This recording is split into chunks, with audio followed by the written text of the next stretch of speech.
السلام علیکم ورحمۃ اللہ وبرکاتہ۔ الحمد للہ رب العالمین والعاقبۃ للمتقین والصلاة والسلام علی اشرف الانبیاء والمرسلین۔ یا ایھا الذین آمنوا اتقوا اللہ حق تقاتہ ولا تموتن الا وانتم مسلمون۔ یا ایھا الناس اتقوا ربکم الذی خلقکم من نفس واحدہ وخلق منها زوجها وبث منهما رجالا كثيرا ونساء واتقوا الله الذي تساءلون به والأرحام إن الله كان عليكم رقيبا۔ يا أيها الذين آمنوا اتقوا الله وقولوا قولا سديدا يصلح لكم أعمالكم ويغفر لكم ذنوبكم ومن يطع الله ورسوله فقد فاز فوزا عظيما۔ ثاني اثنين إذ هما في الغار إذ يقول لصاحبه لا تحزن إن الله معنا۔ محترم سامعین و حاضرین، بزرگوں اور دوستوں، حضرت ابوبکر صدیق رضی اللہ تعالیٰ عنہ کی پاک سیرت کا تذکرہ آپ کے سامنے کیا جا رہا ہے۔ ان کی زندگی کے حالات، ایمان افروز واقعات، ان کی قربانیاں، فداکاریاں، ایمان و تقویٰ، ان تمام موضوعات سے متعلق واقعات آپ کے سامنے پیش کیے گئے ہیں۔ اللہ کے نبی صلی اللہ علیہ وسلم کے ساتھ آپ نے ہجرت کیا اور مدینے کے اندر آپ منتقل ہو گئے۔ اس طرح سے اللہ کے نبی صلی اللہ علیہ وسلم مدینے آ گئے۔ مدینہ میں آنے کے بعد اللہ کے نبی صلی اللہ علیہ وسلم کے 7 سال آپ رہے۔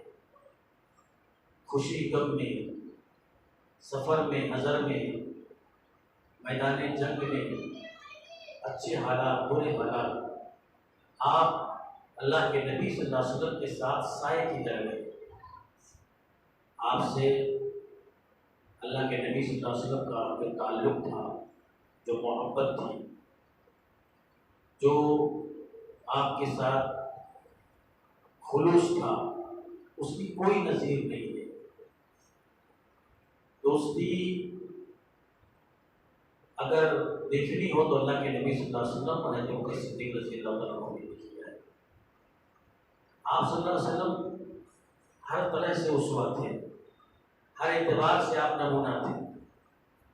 تو دوستوں کو کیسا ہونا چاہیے، ایک دوسرے کے ساتھ کیسے تعلقات ہونے چاہیے، اللہ کے نبی صلی اللہ علیہ وسلم اور حضرت ابوبکر صدیق رضی اللہ عنہ کی دوستی میں وہ سب کچھ نظر آتا ہے۔ اگر اس دوستی کو باقی رکھنا ہے، اس دوستی کے اندر اگر پائیداری رکھنی ہے تو ابوبکر صدیق رضی اللہ تعالیٰ عنہ اور اللہ کے نبی صلی اللہ علیہ وسلم کی دوستی کو سامنے رکھا ہے۔ آپ صلی اللہ علیہ وسلم اور حضرت ابوبکر صدیق رضی اللہ تعالیٰ عنہ کی دوستی اسلام سے پہلے بھی تھی اور اسلام کے بعد بھی، مرتے دم تک آپ دوست رہے اور کبھی آپ کے درمیان کوئی دراڑ پیدا نہیں ہوئی، کوئی دوری پیدا نہیں ہوئی۔ جہاں آپ صلی اللہ علیہ وسلم نے جو کہہ دیا سر تسلیم خم کر دیا۔ یہ حضرت ابوبکر صدیق رضی اللہ تعالیٰ عنہ کی وفاداری تھی، خلوص تھا۔ حضرت ابوبکر صدیق رضی اللہ تعالیٰ عنہ کا کردار، اخلاق اللہ کے نبی صلی اللہ علیہ وسلم سے بہت ملتا جلتا ہے۔ بہت زیادہ یکسانیت پائی جاتی ہے، موافقت پائی جاتی ہے۔ صلح حدیبیہ کے موقع پر جب اللہ کے نبی صلی اللہ علیہ وسلم نے جمع کر کے کافروں کی شرط مان لی تھی اور اتفاق کر لیا تھا، اس میں بہت ساری چیزیں تھیں جس سے صحابہ کو اختلاف تھا۔ بتایا جاتا ہے کہ حضرت عمر رضی اللہ تعالیٰ عنہ اللہ کے نبی صلی اللہ علیہ وسلم کے پاس آئے اور کہا اللہ کے نبی آپ کو ایسی صلح کرنے کی کیا ضرورت ہے، ہم لڑنے کے لیے تیار ہیں، آپ بتائیے کیا اللہ تعالیٰ نے ہم سے مدد کا وعدہ نہیں کیا ہے؟ کیا اللہ تعالیٰ کی فتح و نصرت ہمارے ساتھ نہیں ہے؟ کیا آپ اللہ کے نبی نہیں ہیں؟ اللہ کے نبی نے کہا بے شک یہ سب کچھ ہے، کافر کیوں آپ کر کر کے سنے کر رہے ہیں؟ کیوں نہیں آپ، کیا آپ نے خواب بھی دیکھا کہ آپ عمرہ کر رہے ہو؟ کہا میں نے یہ خواب دیکھا ہے کہ میں عمرہ کر رہا ہوں، لیکن اسی سال کر رہا ہوں یہ میں نے نہیں دیکھا۔ اتنی بات کرنے کے بعد پھر آپ چلے آئے اور ابو بکر صدیق رضی اللہ عنہ کے پاس گئے۔ کہا ابو بکر آپ بتائیے کیا آپ اللہ کے نبی نہیں ہیں؟ ہاں ہاں ہیں۔ کہا کیا اللہ تعالیٰ نے ہماری نصرت اور مدد کا وعدہ نہیں کیا ہے؟ کہا کیا ہے۔ کہا کیا اللہ کے نبی نے یہ خواب نہیں دیکھا تھا کہ وہ عمرہ کر رہے ہیں؟ کہا یہ دیکھا تھا لیکن اسی سال کر رہے ہیں، یہ نہیں دیکھا تھا۔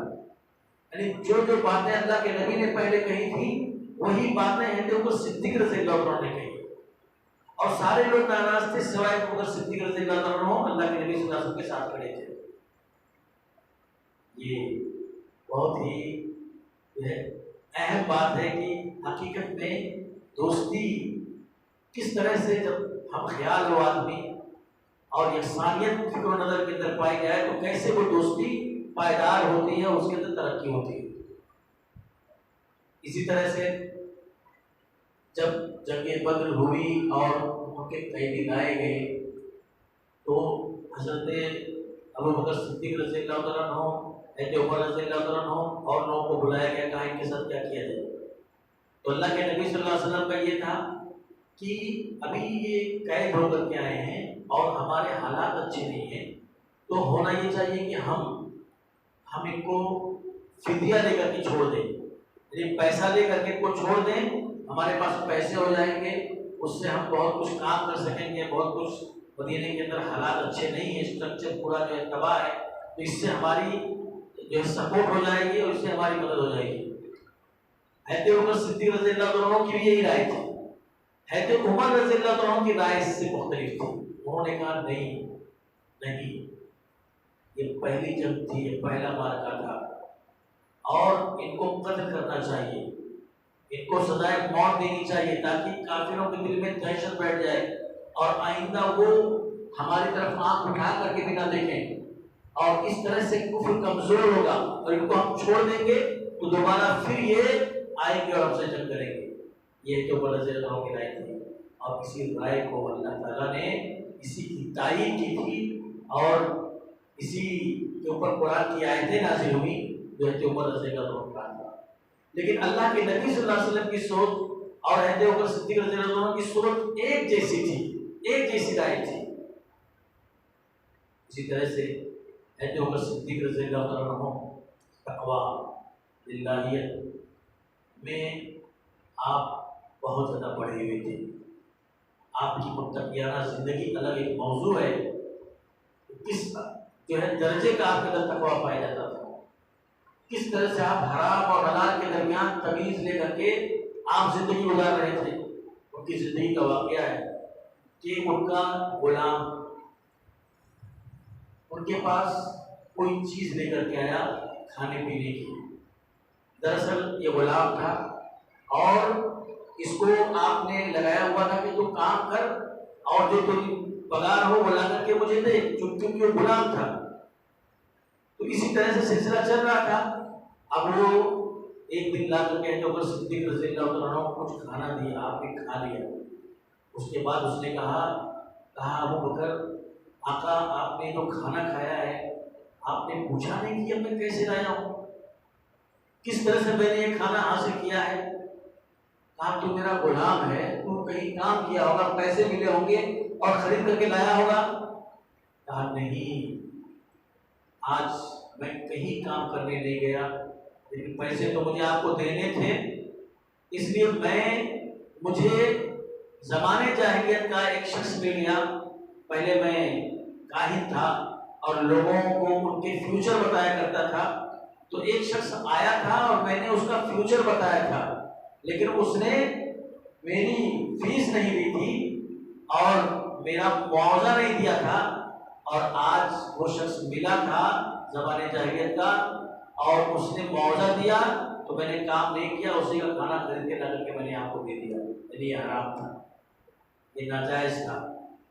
حضرت ابوبکر صدیق رضی اللہ تعالیٰ عنہ تڑپ اٹھے کہ کس طرح سے جانے انجانے میں مجھ سے جو ہے حرام کا لقمہ میرے پیٹ میں چلا گیا اور میں اکل حرام کا مرتکب ہو گیا۔ حضرت ابوبکر صدیق رضی اللہ تعالیٰ عنہ سے رہا نہیں گیا اور آپ نے اپنا ہاتھ اپنے حلق میں ڈالا اور جتنا کھانا آپ نے کھایا تھا پورا کا پورا آپ نے کھائی کر دیا۔ میرے بھائیوں، کتنی عبرت آموز بات ہے۔ آج آپ جس دور میں زندگی گزار رہے ہو، آج ہم اور آپ جس طرح کے حالات کے اندر ہم زندگی گزار رہے ہیں، آپ بتائیے حرام اور حلال کے تعلق سے یہ سوچ آپ کو کہیں نظر آتی ہے؟ آج تو یہ سوچ بنی ہوئی ہے کہ چاہے جیسے پیسے آنے چاہیے، چاہے جیسے ہماری ترقی ہونی چاہیے، اور جو آدمی جتنا زیادہ حرام حلال کر کے مال کما لیتا ہے، ترقی کر جاتا ہے، وہ اتنا ہی زیادہ ہوشیار سمجھا جاتا ہے، عقل مند سمجھا جاتا ہے۔ آج یہ پیمانہ ہو گیا کہ دیکھو کتنا عقل مند ہے، کس طرح سے ترقی کرتے ہوئے جا رہا ہے۔ حرام اور حلال کی تمیز میرے بھائیوں، یہ ہمارے اسلاف کا طریقہ ہے، ان کی روایت ہے۔ ہم نے کوئی غلط کیا ہے تو اس کو صحیح کرنا چاہیے۔ ہم کو پتا ہے کہ ہمارے والد صاحب نے بڑھ کر کے گھر بنا لیا تھا اور پھر اسی طرح سے وہ ہے، اس کو صحیح کرنا چاہیے۔ یا تو آپ معاوضہ دے دیں، یا تو پھر آپ اپنی دیوار توڑ کر کے اپنے گھر کو وہاں سے آپ شروع کریں جہاں تک آپ کی حد تھی۔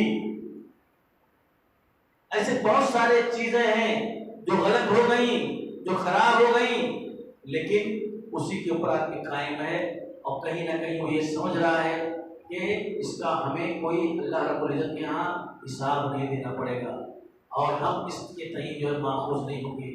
میرے بھائیوں، انسان نے دنیا کے اندر ذرہ برابر کوئی نیکی کی ہوگی یا کوئی گناہ کیا ہوگا، وہ اس کو دیکھ لے گا۔ ساری چیزیں اللہ کے ریکارڈ میں ہیں، اس لیے بہت زیادہ سنجیدگی کے ساتھ، بہت زیادہ ہوش مندی کے ساتھ آپ کاروبار کریں، آپ ملازمت کریں، آپ پیسے اور مال کے معاملے میں بہت زیادہ احتیاط برتیں۔ ماضی میں ایسا دیکھا گیا کہ لوگ زیادہ سے زیادہ پیسہ بنانے کے لیے شارٹ یعنی مختصر وقت میں بہت آگے بڑھنے کے لیے غلط قدم اٹھائے، غلط طریقے سے مال کمانے کی کوشش کی۔ کوئی کمپنی لانچ ہوئی، اس میں انویسٹمنٹ کیا کہ آپ 1 لاکھ دیں آپ کو 10,000 مہینہ ملے گا، آپ 2 لاکھ دیں آپ کو 20,000 ملے گا۔ آپ کی انویسٹمنٹ کر دیا 55 لاکھ روپے، 10 لاکھ روپے۔ جن لوگوں کے اپنے بزنس تھے، جن لوگوں کے اپنے کاروبار تھے، ان کی ذہن سازی کی گئی۔ آپ نے کارخانہ لگایا ہے 50 لاکھ کا، کتنا آپ کی انکم ہو جاتی ہے؟ 50,000۔ آپ 50 لاکھ یہاں لگاؤ گے، آپ کو 5 لاکھ مہینے کا ملے گا، آپ کو 10 لاکھ مہینے کا ملے گا۔ لوگوں نے اپنے رکشے بیچ دیے، لوگوں نے اپنی بچیوں کی شادی کے لیے پیسے رکھے تھے وہ داؤ پر لگا دیے۔ پیسے آ رہے ہیں، خوش ہیں، کام ہم چھوڑ دیا، اور ایک دن پتہ چلا کہ جہاں ہم کیا، ایک پتہ چلا ابھی اس مہینے کی انکم آئی نہیں، اس مہینے کی کا پیسہ آیا ہی نہیں، پیمنٹ آئی ہی نہیں۔ اب دوڑے دوڑے آفس میں گئے تو پتہ چلا تالا لگا ہوا ہے۔ اس کے مکان مالک کو ڈھونڈا، کہا بھائی ہم نے کرائے پر دیا تھا، اتنی تاریخ کا ہمارا اگریمنٹ تھا، ہو گئے۔ ایسے ہوا ہے، کئی سو کروڑ لے کر کے لوگ بھاگے ہیں، لیکن اس کے باوجود بھی مسلمانوں کی آنکھ نہیں کھلتی۔ آج اگر ایک کمپنی سے دھوکہ کھایا ہے اور 4-5 سال کے بعد پھر کوئی کمپنی آئے اور وہ اپنے دلال پھیلا دے گی اور بہت اچھی طرح سے جو ہے اس کو ایکسپلین کریں گے، نہیں وہ الگ لوگ تھے، یہ بہت اتھینٹک لوگ ہیں، یہ کبھی بھاگ نہیں سکتے، یہ کبھی دھوکہ نہیں کر سکتے، وہ دلال کے ان کو بھی ملتا ہے۔ اس طرح سے میرے بھائیوں، جب مال کی اصل میں انسان کے اندر جو مال کی ہرس ہے، جو مال کی ہوس ہے، اس کا فائدہ جو اٹھاتے ہیں، اور اس طرح سے آدمی جو ہے دھوکہ کھا جاتا ہے اور برباد ہو جاتا ہے۔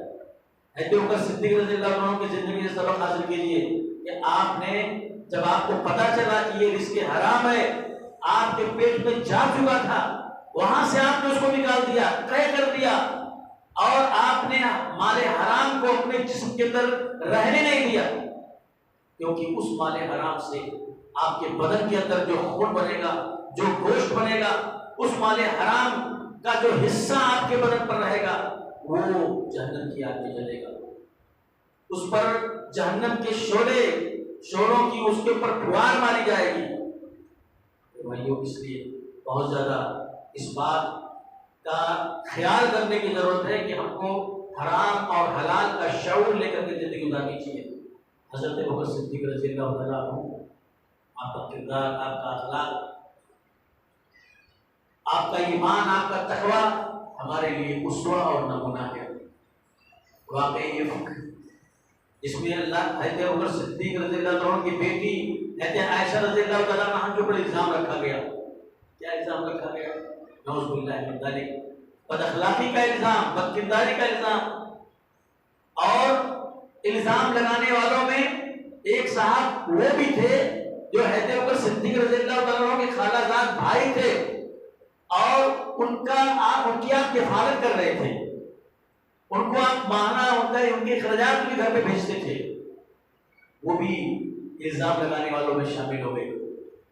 جب حضرت عائشہ رضی اللہ تعالیٰ عنہا کے پاس اللہ کے نبی صلی اللہ علیہ وسلم آئے، ایک مہینہ گزر چکا تھا اور اللہ کے نبی صلی اللہ علیہ وسلم بہت زیادہ ٹینشن اور دباؤ میں تھے، آپ آئے کہ میں اب کچھ فیصلہ کر لوں، کیونکہ اتنا گھناؤنا الزام لگا ہے، اس کی صفائی اگر نہیں ہوئی اور اس کی برات اگر نہیں ہوئی تو اس کا میری دعوت پر، میرے مشن پر بہت خراب اثر پڑے گا۔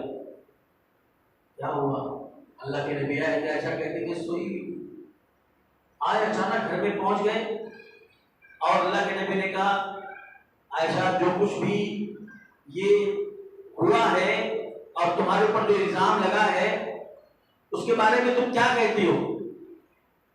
تو حضرت عائشہ رضی اللہ عنہ کہتی ہیں کہ میں نے پہلے اپنے ابا سے کہا کہ ابا آپ جواب دو، دیکھو کتنی ذہین و فقیر ہے، اپنا کچھ نہیں بولا، جب بڑے موجود ہیں تو وہ بات کرے، میرے سرپرست یہی ہیں۔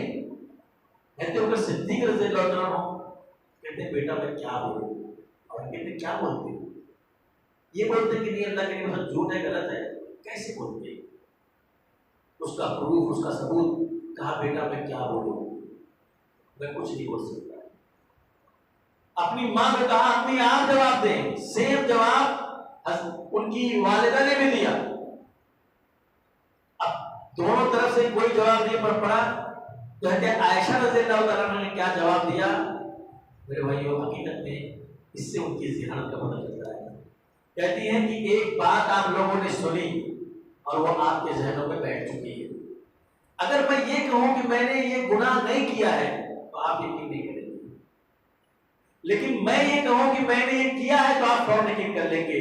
یہ انسانی فطرت ہے میرے بھائیو۔ ایک شخص کے اوپر الزام لگے کوئی کسی چیز کا، وہ کتنا بھی کہے میں نے نہیں کیا ہے، لیکن لوگ یقین نہیں کریں گے۔ کچھ لوگ جو مثبت ذہن کے مان سکتے ہیں ہاں صحیح بول رہا ہے، لیکن اکثریت ارے اس کہنے تھوڑی نا، لیکن وہ یہ کہیں کہ میں نے کیا ہے تو فوراً یقین کر لیں گے۔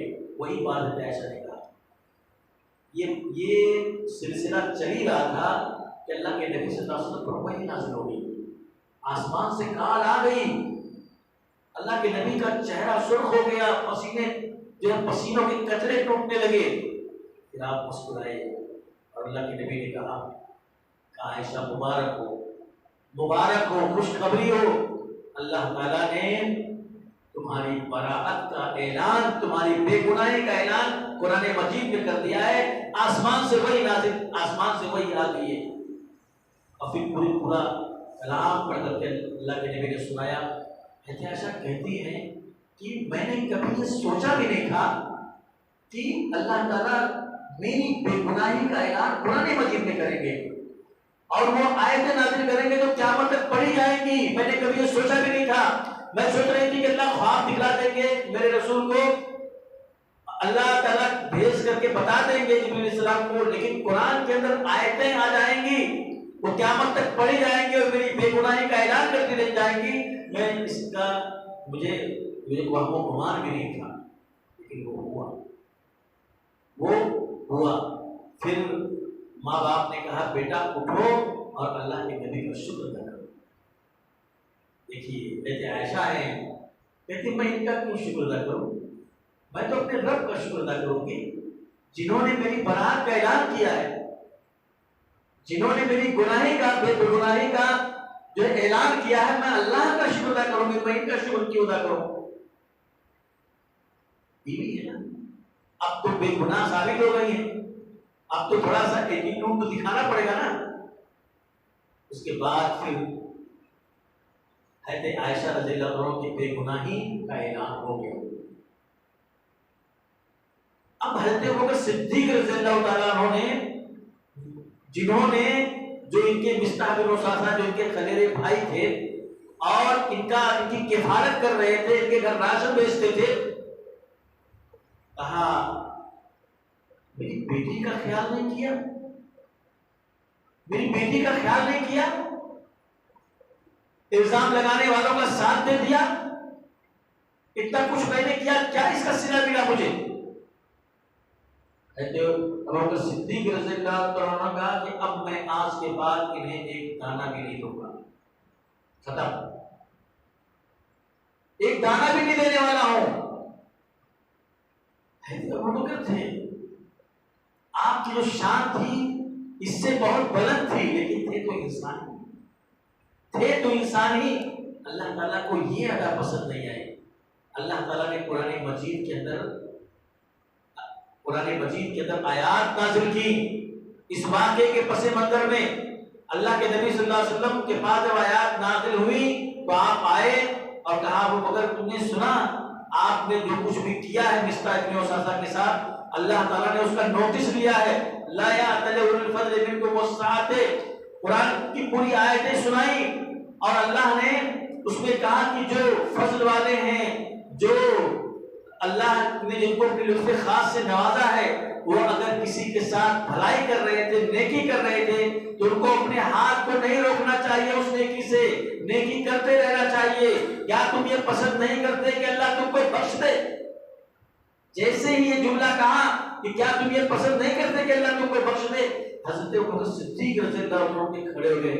ہاں اللہ بالکل، میں چاہتا ہوں کہ تو مجھے بخش دے، مجھے معاف کر دے. اس کے بعد وہ جتنا راشن مصطح بن اساسہ کو ہر ماہ بھیجتے تھے اس کے اندر اضافہ کر کے بھیجنا شروع کر دیا. یہ واقعہ بتاتا ہے کہ اگر کسی کی غربت، اگر کسی کی مجبوری، اگر کسی کی کمزوری کو دیکھ کر کے آپ اس کے ساتھ کوئی احسان کر رہے تھے، آپ اس کے ساتھ کوئی بھلائی کر رہے تھے، لیکن کبھی اس سے کوئی غلطی ہو گئی تو آپ کو اس بھلائی کے ہاتھ کو روکنا نہیں چاہیے، اس کو محروم نہیں کرنا چاہیے، اپنے تعاون کو روک کر کے اس کی مجبوری اور اس کی بے کسی کا تماشا نہیں دیکھنا چاہیے. آج لوگوں کا یہ مزاج بنا ہوا ہے کہ کسی کو اپنی ذات سے کوئی فائدہ پہنچتا ہے اور کہیں اگر ان کو یہ لگا کہ یہ شخص میری پالیسیوں کے خلاف ہے، اس سے یہ غلطی ہو گئی ہے، تو فوراً جو ہے وہ تعاون بند کر دیتے ہیں، وہ جو ہے مدد بند کر دیتے ہیں. اللہ کے لیے، اللہ کی رضا کے لیے، اس کی خوشنودی کے لیے اگر آپ کر رہے ہیں تو پھر کسی کی چھوٹی سی غلطی پر اس کو محروم نہیں کرنا چاہیے. اللہ کے نبی صلی اللہ علیہ وسلم کے ساتھ آپ رہے اور پوچھا گیا کہ اللہ کے نبی آپ کے نزدیک سب سے زیادہ محبوب کون ہے؟ کہا کہ عائشہ ہیں. کہا اور مردوں میں کون ہے؟ کہا عائشہ کے ابا ابوبکر صدیق رضی اللہ عنہ. اللہ کے نبی صلی اللہ علیہ وسلم کے ساتھ ساتھ تھے. کہتے ہیں کوئی مجلس ہوتی تھی اور اللہ کے نبی وہاں بیٹھے ہوتے تھے تو تھوڑی سی جگہ وہاں پر خالی رکھتے تھے لوگ کہ ابوبکر صدیق رضی اللہ عنہ آئیں گے وہیں بیٹھیں گے. اتنی قربت تھی. آپ جب کہیں جاتے تھے اور ابوبکر صدیق رضی اللہ عنہ ہوتے تھے تو آپ ان کو اپنی جا نماز دیتے تھے کہ آپ نماز پڑھائیں گے، آپ میری جگہ پہ امامت کریں گے. اور اس بات کا اشارہ بھی تھا کہ میرے بعد مسلمانوں کے جو خلیفہ ہوں گے یا میرے جو نائب ہوں گے خلیفۃ الرسول وہ ابو بکر صدیق رضی اللہ تعالیٰ عنہ ہوں گے. اس کے اور بہت سارے شواہد ہیں، بہت سارے دلائل ہیں. ابو بکر صدیق رضی اللہ تعالیٰ عنہ کا کردار، ان کا نبی رحمت صلی اللہ علیہ وسلم کے ساتھ تعاون میرے بھائیوں غیر معمولی ہے، اس کا تذکرہ نہیں کیا جا سکتا. اللہ کے نبی صلی اللہ علیہ وسلم نے اپنی زندگی میں کئی بار اس کا اعتراف کیا، کئی بار اس چیز کو بتلایا. دیکھیں کہ ابو بکر صدیق جنگ تبوک کے موقع پر جب اللہ کے نبی صلی اللہ علیہ وسلم نے تعاون کا اعلان کیا، مدد کا اعلان کیا، تو لوگوں نے لا لا کر کے دینا شروع کیا، لا لا کر کے جمع کرنا شروع کیا. حضرت عمر رضی اللہ تعالیٰ عنہ نے آج یہ سوچ لیا تھا کہ میں آج تعاون کرنے میں، مدد کرنے میں ابو بکر صدیق رضی اللہ تعالیٰ عنہ سے آگے نکل جاؤں گا. انہوں نے یہ طے کر لیا تھا، سوچ لیا تھا. اب جب حضرت ابو بکر صدیق رضی اللہ تعالیٰ عنہ نے لا کر کے جب اپنا تعاون پیش کیا ہے، لا کر کے چیزیں رکھی ہیں، تو حضرت عمر رضی اللہ تعالیٰ عنہ دیکھ کر کے حیران رہ گئے. کیوں؟ حضرت ابو بکر اپنے گھر کا پورا سامان لے آئے تھے اور حضرت عمر رضی اللہ تعالیٰ عنہ اپنے گھر کا آدھا سامان لائے تھے، اور آدھا سامان لا کر کے وہ یہ سوچ رہے تھے کہ شاید آج میرا تعاون، میری مدد آج لوگوں کے مقابلے میں، یہاں تک کہ حضرت عمر صدیق رضی اللہ عنہ کے مقابلے میں زیادہ ہوگی. لیکن آج بھی وہ مایوس ہوئے، کیونکہ حضرت عمر صدیق رضی اللہ عنہ اپنے گھر کا پورا سامان لے آئے تھے، سب کچھ لا کر کے حاضر کر دیا تھا. پوچھا گیا ابو بکر اپنے گھر میں کیا چھوڑا ہے؟ یہ تو سب کچھ آپ لے آئے ہو، اپنے گھر میں کیا چھوڑا ہے؟ حضرت ابو بکر صدیق رضی اللہ عنہ نے کہا کہ اللہ اس کے رسول کا نام اپنے گھر پہ چھوڑا ہوں، باقی میں سب لے آیا ہوں. یہ حضرت ابو بکر صدیق رضی اللہ عنہ کی سخاوت تھی، آپ کی دریا دلی تھی. بھائیو، اللہ کے نبی صلی اللہ علیہ وسلم کا ساتھ رہا، دین کی خدمت کیے، دعوت و تبلیغ میں آپ صلی اللہ علیہ وسلم کے ساتھ نکلے، اور پورا ایک سلسلہ ہے. اللہ کے نبی صلی اللہ علیہ وسلم کی زندگی کے ماہ و سال اب اپنے اختتام کو پہنچنے والے تھے، اور اللہ کے نبی صلی اللہ علیہ وسلم نے اپنے قول و عمل سے اس بات کو ظاہر کرنا شروع کر دیا تھا کہ اب میں زیادہ دنوں کا مہمان نہیں ہوں، اب میرا سفر آخرت شروع ہونے والا ہے. اور حضرت ابو بکر صدیق رضی اللہ عنہ اس چیز کو بہت ہی زیادہ باریکی سے آپ سمجھ رہے تھے کہ اللہ کے نبی کا یہ لہجہ بتاتا ہے، اللہ کے نبی کا یہ انداز بتاتا ہے کہ شاید اب آپ زیادہ دنوں کے لیے نہیں ہیں. ان کو غم ہونے لگا، ان کو صدمہ ہونے لگا. اللہ کے نبی کی جدائی کا سوچ کر کے بیچارے وہ نڈھال ہو جاتے تھے. اور جب قرآن مجید کے اندر یہ سورہ نازل ہوئی، اذا جاء نصر اللہ والفتح ورأيت الناس يدخلون في دين الله افواجا فسبح بحمد ربك واستغفر انه كان توابا. جب یہ سورہ نازل ہوئی کہ اللہ کی مدد آ گئی، فتح ہو گئی، اور جوگ در جوگ لوگ اسلام میں داخل ہو رہے ہیں، تو اے نبی آپ استغفار کیجئے اور اللہ کی تسبیح بیان کیجئے. یہ جب سورہ نازل ہوئی تو سب لوگ خوش تھے کہ دیکھو اللہ تعالیٰ فتح النصرت کی خبر ہمیں دے رہا ہے. لیکن کونے میں بیٹھ کر کے حضرت ابو بکر صدیق رضی اللہ عنہ رو رہے تھے. سب خوش ہیں اور آپ رو رہے ہیں. تو لوگ کہتے تھے یہ بڈھا کیوں رو رہا ہے، یہ بڈھے کو کیا ہو گیا؟ اللہ تعالیٰ فتح النصرت کی خبر دے رہا ہے اور بڈھا کونے میں بیٹھ کے رو رہا ہے. یہ رونے کا کیا موقع ہے؟ یہاں تو خوش ہونا چاہیے. یہ تو مسرت کا موقع ہے کہ فتح النصرت کی خبر دی جا رہی ہے. جو چیز حضرت ابو بکر صدیق رضی اللہ عنہ اس سورہ کے اندر دیکھ لیے تھے اس کو کوئی نہیں دیکھ پایا تھا. اور جب اللہ کے نبی صلی اللہ علیہ وسلم کی وفات ہو گئی تب لوگوں نے کہا کہ ابو بکر رضی اللہ تعالیٰ عنہ ہمارے درمیان سب سے زیادہ اللہ کے نبی صلی اللہ علیہ وسلم کی بات کو سمجھنے والے تھے. نبی رحمت صلی اللہ علیہ وسلم کی وفات کا وقت قریب آ گیا، بلکہ وفات ہو گئی کئی دنوں تک بیمار رہنے کے بعد اللہ کے نبی صلی اللہ علیہ وسلم کی وفات ہو گئی. حضرت ابو بکر صدیق رضی اللہ عنہ وہاں پر نہیں ہے. بھائی اللہ کے نبی صلی اللہ علیہ وسلم کی وفات کا جو سانحہ ہے وہ کتنا دلدوز ہے، کتنا حسرت ناک ہے. صحابہ نے کیسے اس کو